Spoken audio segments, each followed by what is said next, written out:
Hello, everyone, and welcome to the 21st episode of the ArtaCast, with another episode full of insights about the new metagame as it evolves every day. And yeah, it's of course exciting. And we had a big tournament in America this week. Was kind of, I would say, an eye opener for what's good in the format right now, and bit of an underdog. Um, Also, we are both trying to I think we could agree we are both kind of the guys that want to disrupt. No, no, not disrupt. To diversify the metagame a bit with just refusing to play best decks and formats and try to make other things viable. I think that's an important thing for the community. Um, yeah, Eddie, how was your week? How are you feeling? Do you have a nice deck or something, or are you still in despair? My week's been great. I am feeling very positive, um, about the game in general. Uh, I think that's down to like what I've been playing this week, which has been two decks, and I think you want to spotlight one of them, and I want to spotlight the other as we go on. Mm-hmm. Um, Two pretty similar decks, but also they've got some very different theming. And I'm having a ton of fun with both of them, and like it to add to it, I'm surprised that they're as good as they are, because I think on paper I would have assumed these decks wouldn't be that great, but they've been really good. So that's just been like a fantastic feeling. And yeah, just on what you said before about we're the ones that want to do things a little bit differently in the metagame. I think there are quite a few people like that. But yeah, I had a really good observation the other day where I kind of felt like I was noticing that everyone gets, we're very fortunate. We've got like a good group of friends that we get to chat to quite often, a lot of high level players about the game, and everyone gets sad when their deck is like gets targeted as the best deck in the format. Like so I think about people like Harlan and Justin that played blue steel for forever and are so hard committed to it. And sort of nurtured it through tier two for a long time. Then it becomes the best deck in the format, and everyone starts trash talking blue steel, and it's a really sad feeling when you're on top of the pile, and that all anybody ever really wants, and I think this is the space that you and I want to exist in, is you want your deck, whatever you enjoy the most, you want it to be a solid tier 1.5 with a good matchup into the best tier 1 deck. Mm-hmm. You want it to be like 10% of the metagame. Good, but not outstanding. Yeah, That's where everyone I found is happiest. yeah, Nobody wants their deck to be tier zero. They all want it to be like good, but not amazing. Um, a slight underdog, but not really. Specifically with a good matchup into whatever they feel is the best deck in the game currently. So I think that's the space we try to occupy. But the challenge is that's always moving, like every single day. So we try to keep up a little bit. Is that kind of how you feel? I have. I mean, I personally have an identity crisis again, like Okay. every season, and every listener probably rolling their eyes and, oh, Artabax is kind of identity crisis again. How often do you want to have an identity crisis? But we come to that later. Mm, Um, what do we want to start with? I think we want to start with. I want to start with my with our LCCC. yep. Um, as yeah, by recording, I'm like 20 minutes after my game. I fortunately won against Federico, which was a bit lucky, but I knew I was favored on the play, and in general unfavored a bit, but not too much. The manners is really are still a problem for him, and I can run away with the game Mm, sometimes. And that's exactly what happened in both my games on the play. On the draw, though, he crushed me like Caesar coils are supposed to do. Yeah, but I feel really happy, of course. And my biggest problem is now how do I adapt my deck list? Because I know I'm playing against either Moyen Kurt or the winner of San versus Sek, which is all steel. And the last few days, I was a bit of struggling with my deck, but how can I explain? It's a big topic. The problem is it's a very sorry. Oh, sorry. No, I was just going to say it's a very interesting dynamic, isn't it? When you get deep into the LCCC. I was thinking about last time when you were in the top 4 and you started to get, you're able to adapt you had a window to adapt your deck, and you had a really, there was a field of 4 players, so you knew what they were going to play. Very likely, a lot of them had strong identities with specific decks. So it's not really like a standard metagame decision where you think what's good. That's of course. You make the deck lists. Whatever you play next week, it's going to look weird. I think there's going to be some cards in it. People will be like, "What's he thinking?" I really desperately want to understand this, and the answer to almost all of those questions will be, well, in a field where you're definitely against a steel deck, and some of them have really hard to answer things, it does like job A quite well or whatever. But it's like it becomes, now the deck lists are getting like less valuable for the population at large because you're so specifically teched. But as a player, it's a very interesting challenge, right? It's like you're not used to thinking that way, and you're almost like, it's like being able to pre-sideboard in other games. You're thinking, how can I tune for like a really, really tight number of opponents? So yeah, an interesting challenge. I'm looking forward to see what you do. Yeah, I am also don't know what I do. The thing is, I hate the Scrooge blue steel list. Seems like it's figuring out to be the best version. I mean, just the list with Scrooges and no Oswald and stuff. Just a bunch of items, ramping up to Tamatora and dime for 21. And yeah, except to be fair, chapeau on for Moyen. I mean, it's basically the list he submitted day 1 of LCCC, and I'm still not sure if my version. I still wanna play my version more than his version. I'm still a bit afraid that it's worse. It's not worse in general. The problem is just the card Scrooge in itself, because Scrooge is so very powerful that I want to play it. But if I want to play it, I have to fit in more items, and then you fit in dimes again, and then you fit dimes again, and you play Tamatora again, and it's just a completely different deck. And that's the problem. If Scrooge wouldn't exist, my deck would be totally viable and good.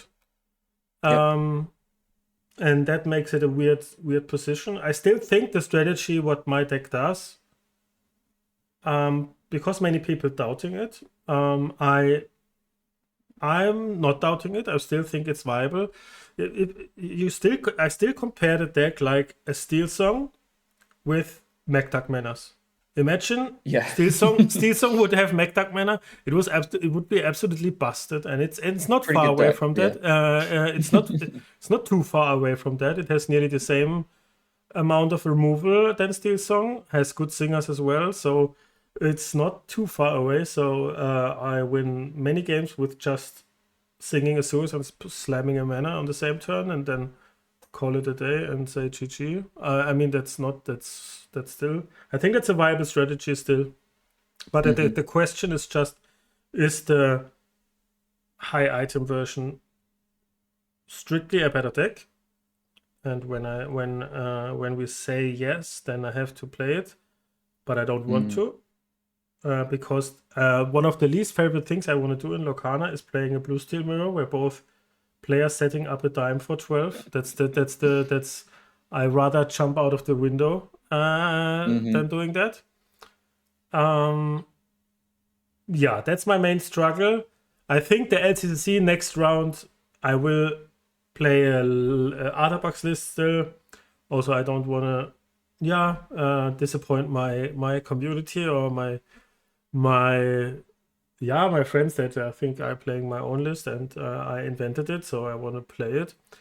And then if I lose, then I can still one time adapt my deck list. And I mean, LCC is not the biggest thing in the world, so I would care too much. But that's kind of my identity crisis right now. I still want to play not the high-end blue steel list. That's really not what I want to play.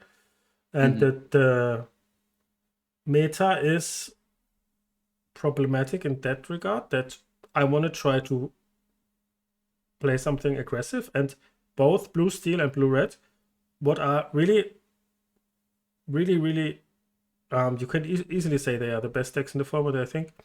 And both decks you can target with aggressive strategies, but completely different strategies.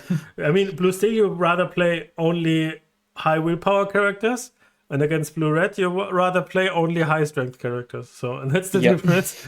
And how now build your deck, have fun. That's Yep. the problem. So I Yeah. talked much. Do you want to answer something, or do you Yeah. want to No, I add? was just on the last thing you said. It's going back a few weeks now, when we were first kind of analyzing what this format might look like towards the end of spoiler season. It's the episode where we first had seen Bell, right? My fear, like my negative projections, if I was worried about anything and kind of saying, "Oh, we're gonna have to keep an eye on these cards or whatever," something might be too good. My fear was all rooted in this idea of a two deck metagame between blue steel and blue red. Like, it wasn't that either one of them was outstanding, but it was that between them they did such a good job of Mm, crushing the thing that crushes the other one, yeah, that you just have them on top, right? And nothing else can exist, because all the stuff that goes under blue red gets smashed by Bell, and all of the stuff that plays well into blue steel gets Sisu'd. Um, it's kind of what's happening. um, I don't want to speak too soon, because I actually do feel, on the whole, really good about the format. But it's like there is a looming threat that could happen. Like, both of those decks have the ability. If between them they get high enough representation, they can certainly do that. Right? They can kind of have each other's back while being really good decks in their own right, and then what you end up with is a bunch of decks that lose to one of them, and if you lose to one of them, your deck isn't playable, yeah, right? yeah. So, um, yeah, that's kind of that was what I was afraid of, and we're not quite there, but you've got to keep an eye on it. Yeah, my LCCC game did not did Oh, not that go was a pain to positively. watch. Oh my It gosh. was a pain to live through. Um, I took a bit of a punt this week and played a Kiwi type blue steel, because I registered blue steel for week one, because at the time that we were registering the decks, it really felt like the population at large felt blue red was going to be the best deck still, and was scared of coil. But we'd kind of realized blue steel has the potential to be more powerful. So I thought, okay, cool, this would be a good choice. We'll lock in on this. We can play different versions of it. Um, I got bored of it really, really quickly. But So now, that was very lucky also from him. Moyen told me he's more afraid of your list than mine, for example. yes, and we talked about the game a lot, actually, and we did have a very good conversation. I think we both felt it was quite flippy.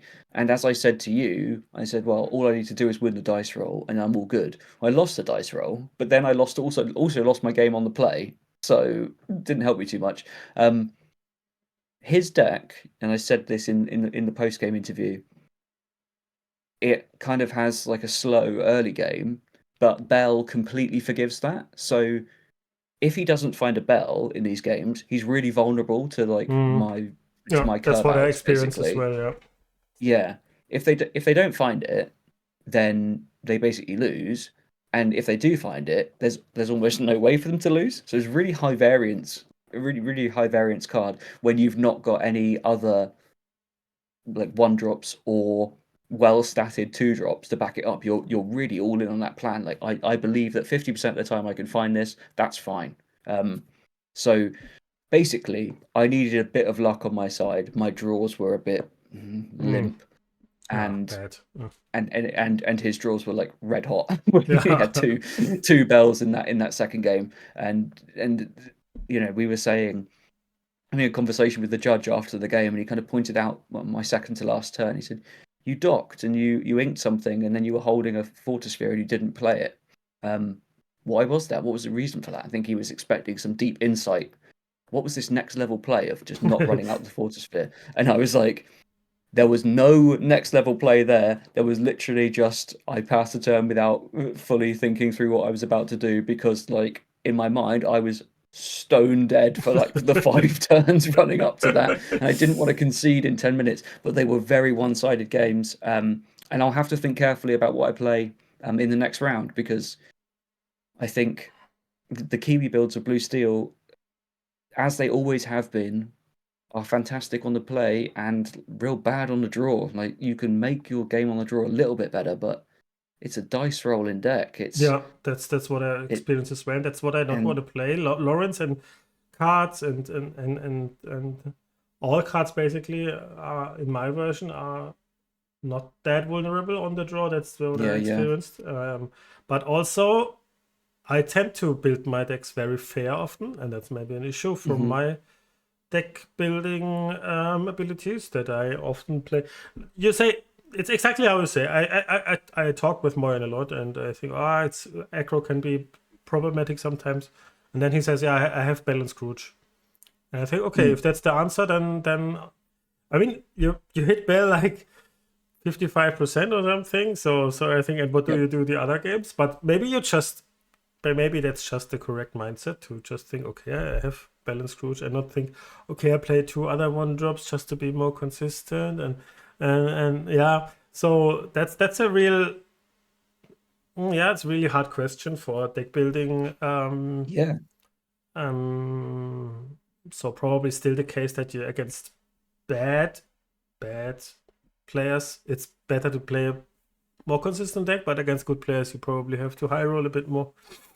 That's what I Yeah, think. because if he finds that bell and then he hasn't dedicated any other slots in his deck to that sort of like Yeah. anti-aggro kind of stuff, then he lives through those turns. He takes decent trades in the early game, because Bell is the best thing you can do. Is the very best anti-aggro tool there can possibly be. And then his whole deck just is incredibly efficient from there. I think in that last game, in the second game we played, it was like by the end of turn 2 he had 2 bells in play. The door is pretty much slammed shut on me at that point, and then just like rattled off 3 Scrooges, and like I'm just so Yeah. I said to you after, I think like that might have actually been the most one-sided game I've ever played. And that's never a position I want to be in. So I got to think really hard about what I want to play next round, because I can't be putting my faith in a dice roll so much. I know that there are like devout Kiwi followers, and I know, and the deck is really powerful, and But to be fair, the deck is very hard to play, I think. yeah, exactly. Like I And don't know what I could have done differently, but there it's probably were quite a few things. no, from your side, not. I think you played it correct. I mean, Moyen's deck is very hard to play, I think. Oh, for sure. Yeah, there's a very uh, decision intensive. Yeah. and it's not generally something I'm interested in. But yeah, maybe we have just to adapt. I promised this year, that's what I said after, that I don't want to, I just want to play a high competitive deck and not doing some dirtly things again. But if it's just nonsense if you play a deck you don't enjoy. I think it's still not, you're playing a hobby, it's not you want to have fun. So yeah, still. So I still don't see, I still don't see. I will work on my version more and more still, but my feeling is that I will have a hard time this season to find a deck that I really enjoy and like. If my version of Blue Steel isn't the best approach, But it's not that clear for me. I think I can still work on it, and there's not everything solved. So yeah, the only thing I really don't like is the mirror match against Moyen's version. But I think there are also some matchups I'm better than him. I mean, against aggro, minor version is really, really good, I think. I have way more tools in the early game. I have Smees and Calhouns and stuff, and such a solid curve where all this his dime and Tamator stuff does nearly nothing against aggressive strategies. So still see some upsides from my list, but yeah, maybe the pure power level I can't reach. But that's still not completely set. So I'm a bit still not sure what I do with my life. But yeah. Do we want to go over our new creations? Do you want to start? Or there's Maybe something else? I think because we're talking about the metagame, let's have a quick look at the Oh yeah, that's true. CCS Yeah, the tournament first. Yeah, CCS. Oh yeah, let's have a quick that's look at that. so true. I'm just here showing the winners deck list. Yep. First of all, there were 4 red blue in top Yep. 8, and I think blue steel was by a large amount the highest played deck. And only 2 of them were top 8, and there was also 1 purple steel and 1 red purple, and the rest was red blue. I totally see that. I think it's very, very strong, obviously, and there's one thing I think that my version is a bit better into them because I can early pressure, and in the end game they do nearly the same than all other versions of blue steel, but better a bit because the removal is so efficient, and the Caesar with coil. And then you don't have much time to crawl back if they do 1 or 2 Caesars. They race so fast with Relore.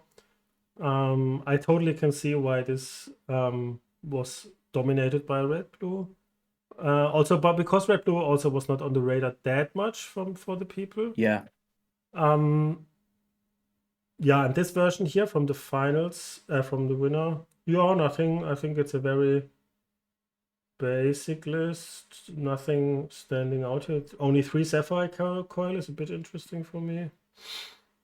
I'm also a bit surprised by sharks, that they're still all high on sharks, because yeah, shark seems to be not that good right now. But on the other hand, like in the mirror match, if they're all on CISO stuff, then it's hard for them to remove the shark, probably. So I still can see it. Yeah. Yeah, I think probably a lot of people went into that weekend like the same way. So last week, I was kind of fully living out my red blue doesn't exist fantasy, like, hey, look at all these decks. La, la, la, I will never be CC'd again. Everyone plays blue steel. This will never happen. No, brawl doesn't exist. Ha ha ha ha. And then it's like come crashing back to reality. Oh, you remember actually this. Even in everyone's assessment of this metagame, the discussion is centered around blue steel because it's like the thing that gained the most and what's gone up the most in ranking. But everyone has still said red blue is tier 1. But yet somehow we kind of stopped thinking about it as much as we did for a while, which does make me a little bit sad because I got to this really good point mentally with this metagame where I thought playing into blue steel, even though it's super powerful, the card quality is just wildly good. It draws infinite cards, has crazy rate. It has basically everything you would want from a deck. A lot of the things it does have have meaningful counterplay within the game, and I was getting really comfortable with, oh, I can Ursula their removal songs, fantastic. I can I can do a bunch of stuff that I can play characters that outsize their removal. Cool, this is great. And I forgot how miserable it is to play into like Sisu, like with these when your sweepers are stapled to characters. how low the counterplay is to that outside of just you can't put Sisu targets in your deck. So it was a bit of a sobering reminder that this deck very much still exists. It's very much still tier 1, and you're still going to get Sisu'd a lot, and it's still really, really good. Yeah, Sailor's even tinkering around, I think, with some even no prepared versions or something. So they still they just don't need it anymore. And suddenly they became the aggro deck in the blue steel matchup. The red blue is the player who pressures, and the blue steel is the player who wants to survive. That's a really cool shift, because blue steel wants to set up a dime for 15, and the blue red player wants to kill them with 3 Sisus or something. That's what most of the time happens. And what I like about my version into blue red is that they can't do just what they want to do, because I consistently pressure them, and then they are forced to react to my plays, so they run out of cards as well. But the Moyen blue steel list, for example, they ramp on turn 2, then they play a Scrooge, which quests only for 1. So the blue red player can basically do whatever he likes. So he ramps himself, can set up good coils, just hardcast a coil in 1 turn, doesn't bother him at all. And then he can set up very good Sisu lines. And it's very hard for blue steel. I mean, for the Moyen version blue steel, I could expect it to be very, very hard. But it's just theory. Yeah, strong deck, of course. Also, to play against it is really, it's not fun. It's really far away from fun. And yeah, and that leads to the problem that we said earlier, that we have 2 very powerful late game decks that's attacked with aggressive strategies in a complete different way, which makes it complete problematic. I feel like set 2 a bit, where you think, okay, you have to play either of those. At set 2, I really think, okay, please play red purple. If you're serious, please play red purple. And now I think, if you're serious, please play one of these 2. I think it's you cover so many things with these 2 decks. Yeah, but it's just my feeling right now. Still want to ban Popsicle, thank you. Yeah, so like you say, right now, this is kind of what you can take away from this weekend is not, if you look at this and think the red blue converted so much better than blue steel, oh, it's amazing. Like, red blue was secretly the best deck all along. Actually, the real secret all along was that red blue never stopped being good, and it was all blue steel was the shiny new thing that we're all worried about, and everyone is getting reps with, so you're facing it more. But it was always going to shake out as a format with 2 decks at tier 1, and you can make arguments about which one is stronger. But your basic problem you have to solve in this format, if you want to play something other than these 2, is how can I make sure my win rate is positive into both of them? And that, for all the reasons we've said before, is really difficult, because they cover such distinct separate things. Like, you distill it really well with the willpower versus strength thing. One deck says everything that you play has to have massive willpower, the other one says everything you play has to have massive strength. Okay, so what do I play? Just giant stuff. And they're like, what decks can I play that in? You can play blue steel or blue red. So that and therein begins the cycle. But to be serious, outside of our new creations, are there some other color combination or things that you think are viable next to, or that you just think, that's quite strong? And if I'm a fan of this color combination, I would still play it or something. I'm trying to think if there's anything in my head that I think is, for me, it's stands mainly out as green steel is for me a good deck. Green steel and amber steel are still better than amber steel. Amber steel is really amber steel is a tough story because I think against this new CISO list, it's even harder for them to win against red blue. Amber Steel for a tiny window looked amazing because, like we were saying last week, the thing that naturally its biggest problem just took a back seat while everyone practiced blue steel. I wanted to learn it. I played it a bunch, and then first of all, I bricked like 3 out of 4 games, and it felt like. But no, I don't. But it felt like that. And then the sounds blue like red pilot error to me. Blue red list showing up, and I thought, oh, I think I let it. I don't want to learn this. But green steel is still very strong against blue steel, I think. But the blue red weakness is still there. Problem is blue red has now, as Diablo answers, has coil, either Sisu or brawl. That's very much. For you don't even can play Cove that doesn't do anything. So very consistent Diablo answers. That's the problem. And Tamatoa is also very good in blue red. It's just very hard to outvalue them. Amber steel, purple steel is nearly out for me. It's not. I really don't see it. Even against blue red, I don't think they are highly favored. They are just maybe a bit favored, but not really much. And blue steel stomps it, and amber steel stomps it too, and green steel probably stomps it too. So there's not many reasons for me to play purple steel. Green yellow maybe a bit. If you like the discard, Bennett won a big tournament with it. And the aggro, I'm not convinced about it. That's maybe some options, but not convinced about any of these decks, to be honest. No, the green yellow aggro deck has the same problem as Amber Steel, which is that it looked fantastic and really explosive for a while because you can just play tons of 1-drops with 4 willpower and actually the whole deck folds to a Sisu. Or to a Scrooge. Which is not really also to a Scrooge, not a great place to be. But I do think that deck's powerful. It's just it's not as good as it may appear. Maybe now's a good time to talk about the decks we've been playing this week. Can I start?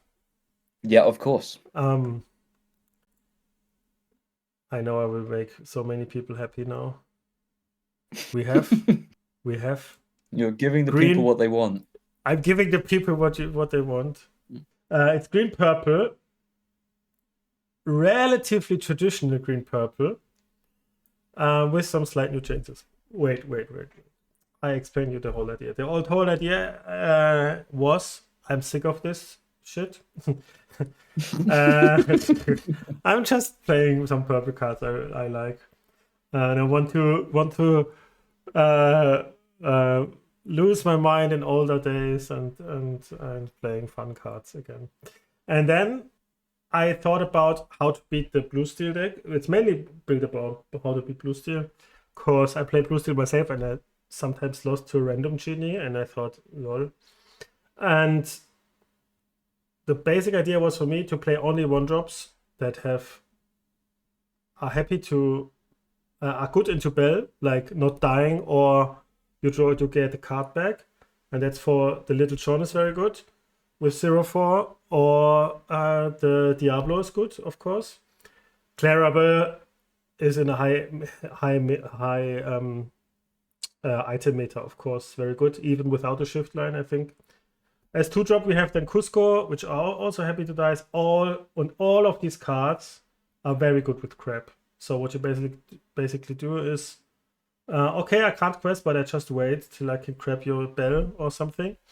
And even if that's not possible, then I have genies later to annoy you. And I just go wide against blue steel. And at some point you can't do anything. I mean, if they play Bell into Scrooge, then it's sometimes hard, but even then the genies can still quest, and we can set up some really good go-go lines. And yeah, the rest of the deck is still very traditional, and it was surprisingly good. It was surprisingly not bad. It was okay against blue steel. Um, and blue red is still a deck that doesn't want to play against this with the go-go's and stuff. What I really want to highlight is my new favorite card from the new set is Thomas O'Malley, because what you against blue red, what you want, it's a tech card for blue red.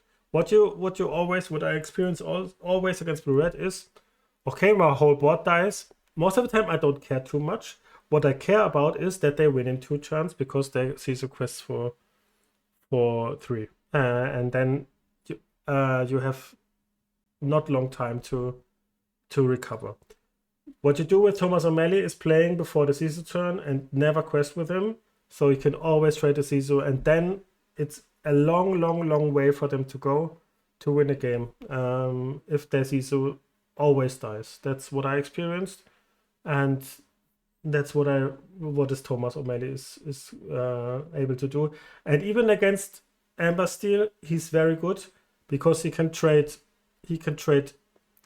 He's able to trade Daisy and Lawrence and stuff, and can quest into them because he is not afraid of any Rapunzel trades. You can never Rapunzel trade anything into Thomas O'Malley. So Amber Steel and Blue Red are its main purposes. Against Blue Steel, he's sometimes decent. He can trade a Scrooge still, and he's not super bad. I really like him over Prince Philip, and that's a card I really want to highlight in this version. Other Nice. than that, Genie is better against Blue Steel. Rabbit is better against Blue Red. So I play both. Clarabelle you could go up. Hilsa is just good because she has 5 willpower and is evasive. That's the main purpose. And Cricky is also good. Initially I want to play more Crickies because it's very good with our whole deck. Yeah, it's just hard to find spots. Kid are really important still against green decks. You really need him. Yeah, And that's the first. yeah, sorry. I was just gonna say that's the first thing that stuck out to me is talk to me about 4 kits. That's a lot of Yeah, kits. I played without kit. I felt as naked as never before in my life. I was feeling really naked. I just can't play green purple without kit, and of course you need still against genies and against a green. You can't start the game even against green still if you don't play kits. As you can fold before. And also, it's sometimes very good into Sisu still to deny the shift. Except especially in the shift turn to deny that. Yeah, but maybe you can go down with the kit. I just hate to play without kits. I hate it. And against blue steel, hitting a Hiram is a really good tempo gain. Yep.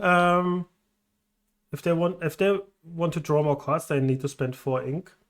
So that's nothing to underestimate. And the card is so versatile that you can still ink it. And I don't know. It felt way better with kits. But maybe you don't need 4. Yeah. Mother Knows Best felt great in this meta against this Tamatoas and stuff. And yeah, I think if you want to play green purple tempo, try this deck out like it is now. It's very technical to steal, but could still be adjusted a bit. I think you won't be disappointed. Yeah, I played this or a version of it. I think I was probably working with one of your earlier drafts and then made some changes myself. I played a couple more big Clarabelles, a couple less kits, and had a great time. It was my record. I played 20 best of threes and it was 17-3, which was like significantly better than on paper I thought this deck would do. And yeah, like you say, it's just a lot of this stuff wouldn't look like it's particularly fantastic, but it's it's so much more playable than I thought it would be at the start of the set. I No. think we had a conversation in the week where, our biggest fear for green purple tempo was that Bell basically is the best tempo opening in the game. Yeah. And so you would think we're pretty squeezed out.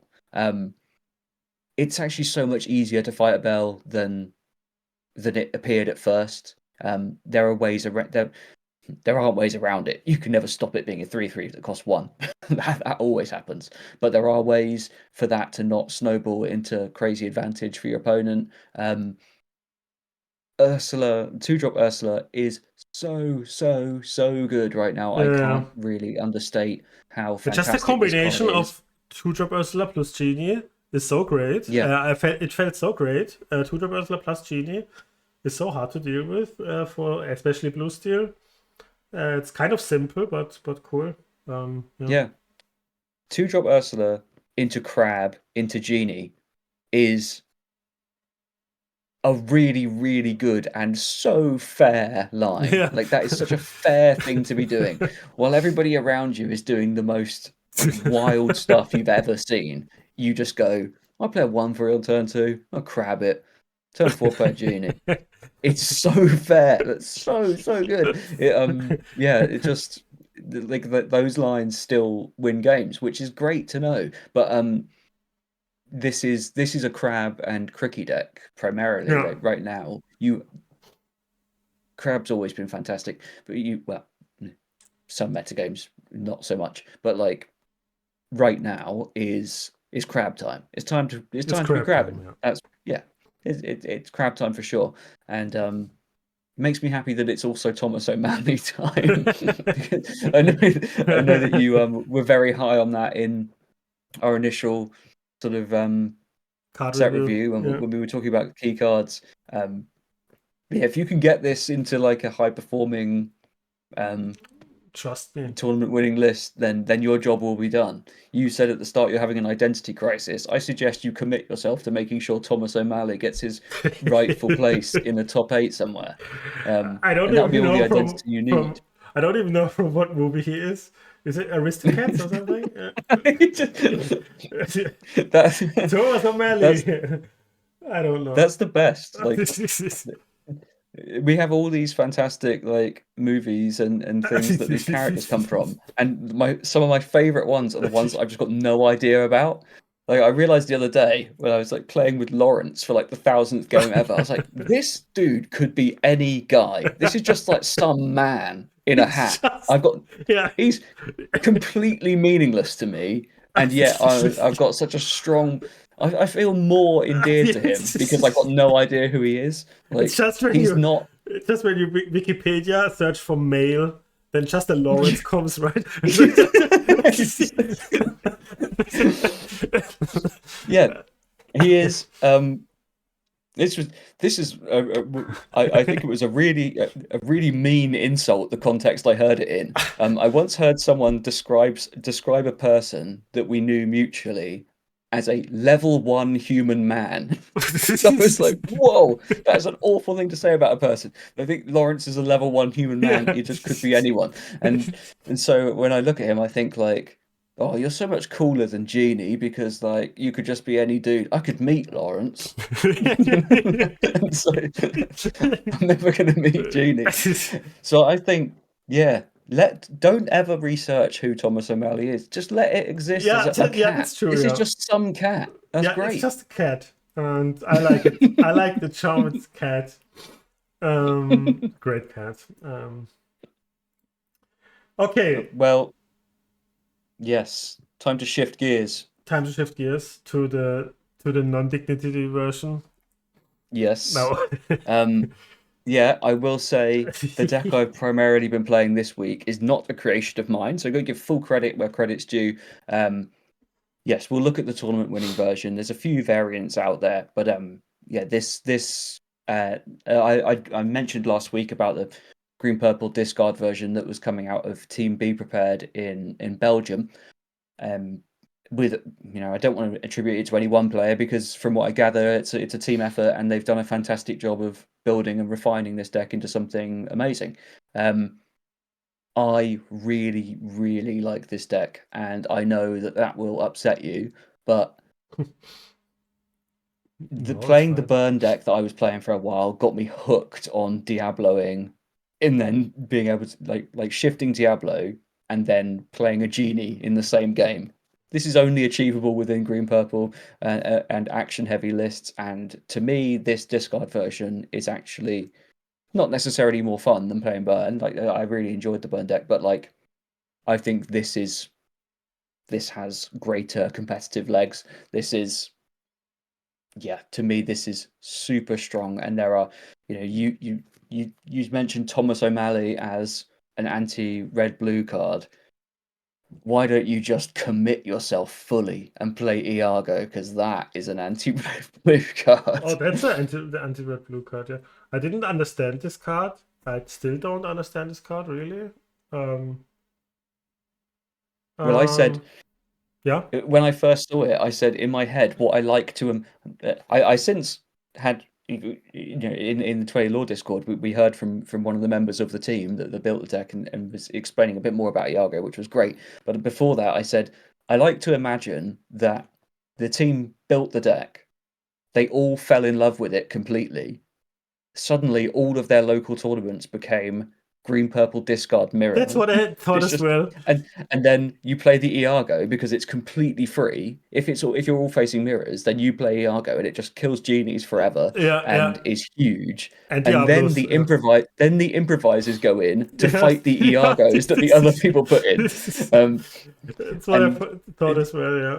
yeah, so from what I gather, it's primarily tech against red blue because red blue is the problem deck for this version, and that's the one that it has the greater issues with.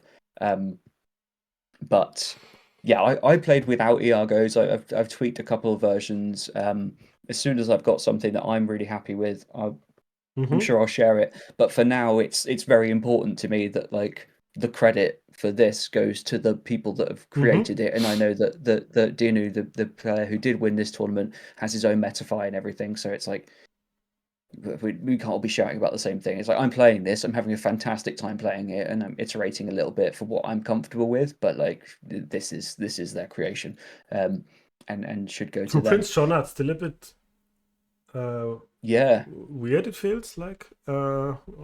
Yeah, you don't need tons of them. The secret thing about this deck is that the discard package is actually really light. It's just hypnotizes and sudden chills and Ursulas, which I guess is kind of just like what all the other discard decks had. But because you've got alternative forms of card draw through your like Green Steel doesn't have access to things like Genie and Friends and that sort of thing, and you were so much more dependent on the cards that a Prince John could generate, whereas this one isn't. But you still have fantastic turns like um, play a Prince John and Ursula them and sudden chill them sort of thing. That happens quite a lot as well. You still have these big explosive turns, but I don't think you need as many copies of Prince John as some of the other versions have in the past. It's like a nice to have, but not a complete necessity. You often just grind people out in a, and that's the other thing is that so my version, the version I was playing, I also played a couple of crickies because Mm-hmm. I fell in love with Cricky playing the green purple list you just went through again, and it felt so good in this metagame There's no when you're crickets already hidden playing a here. deck when you're playing a deck that's like loaded up on oh, there are two crickies in this one. Yeah, sorry. Yeah, Yeah. yeah. Okay. Yeah. There were also two crickies in the version I was playing. Um, so good when you're playing with these. You know, you've already got four baby Diablos, that sort of thing. And like I say, it's those crab lines that really do a lot of the heavy lifting at the moment. While this deck is very different to the one you've just shown, what isn't different is Ursula, Crab, Genie. Mm-hmm. You still progress the same way in a lot of games, and it's still just as powerful here that plays slightly differently because this deck applies a massive amount of pressure to deal with your Diablo, at which point your Genie, you know, the answers, the things that they take Diablo, if they brawl your Diablo, they're not brawling your Genie, that sort of thing. You apply pressure, force them to kind of commit a lot of cards early, and then snipe them with some discard. It's a really, really deep deck that I can't like you'll never fully summarize it. You can discard decks are linear, right? Like they have historically been reasonably linear. I think the best green steel players in the world would probably disagree because, again, tons of lines, you can take a lot of depth. But you look at it and you think, oh, well, you just slam Prince John, you just slam a Diablo, then you slam Prince John, then you discard their hand and it's over. I didn't say that. You did. I'm saying it before you say it. I'm getting no. Getting, I think Green Steel, for example, is a high skill ceiling deck. There's no doubt in that. Just no honor. No. The question I have is why? What's the thought behind of playing this over Green Steel? Is basically you have more consistent Diablo shift, I guess. You gain. It's a very important question to ask because tons of people have been asking it, and I also was one of those people. You have a very, very consistent Diablo shift. That's great, and for some players that will be an attractive factor. But for me, the difference maker is Genie. All of the evasive stuff, primarily Genie. Green Steel was really good at explosive opening, remove some stuff, and then durdle around for ages not being able to quest with a bunch of like chunky characters. This does not do that. This opens the same way, threatens your opponent's hand, presents a Diablo shift that they must deal with, or you'll run away with a ton of card advantage, and then just slams a Genie on turn 4 and starts questing. And it's so much better at closing games, I think. You lose that explosive removal power, and in return, you're granted something which just quests so much more freely with a ton of evasive stuff. So you basically exchange the discard, the removal stuff, the removal songs with crabs, basically, right? Yes, you're that much more. Yeah, you're that much more reliant on crab for taking. I mean, for example, if you play against something aggressive, then crab is your biggest friend, right? For sure. Yeah, it's not just your biggest friend; it's almost a complete necessity. Like you need it, or you'll lose. Crab and fox. Same as always. Okay, maybe I open my mind a bit. You can't bring yourself to play Diablo, can you? I can. I'm stupid if I don't. But... You know what? I worked it out this week. I know what your problem is, by the way. You analyzed my psychology. Yeah, I've done some armchair psychology. Your problem is that you think dignity has value, right? You place value on dignity. Right? You put on a pair of boxing gloves because you're a gentleman and you're coming to fight and you don't want to cause anyone any lasting damage. You have failed to realize that for the last year you've been in a street fight. You're not in a boxing ring. You're putting on gloves, and I'm coming at you with a dirty plank of wood. It's got rusty nails through the end of this plank of wood, and I'm swinging it wildly. And you're there going, all right, come on, buddy, put your dukes up. You have failed to acknowledge that you are in a no-rules street fight, and so you're conducting yourself with dignity, when really we should have abandoned dignity months ago. Yeah, that's where I'm at. Dignity is a stupid term, because what is dignity? Who says that? It's nonsense. Is it dignity to play Diablo? Just I call what's dignity and not. That's stupid. So it's no dignity. Blue Steel is no dignity. Diablo, everything what's good is no dignity. You know. And I've tried to work that out as well. I've tried to figure out what it's like. Everything is we consider it undignified cards to play, and as far as I can tell, the only card that is dignified is like Rabbit. It's like if it costs 4 and Snake is a high dignity card, because these cards that most of the time these days. Chernobog's followers. It's a real high dignity. Basically, if a card it applies no pressure at all. Do you really know what the first card I saw, which I really thought has no dignity? But that is What's weird. that? That was really Prince John when I saw that first time. I really saw. Okay. I really saw that card. If that's good, it's no nonsense. But yeah, that's really what I thought. That's just what I wanted to say. When I first saw the Prince John spoil, I thought, oh come on, this can't be good. If this is good, that's stupid. And it's good.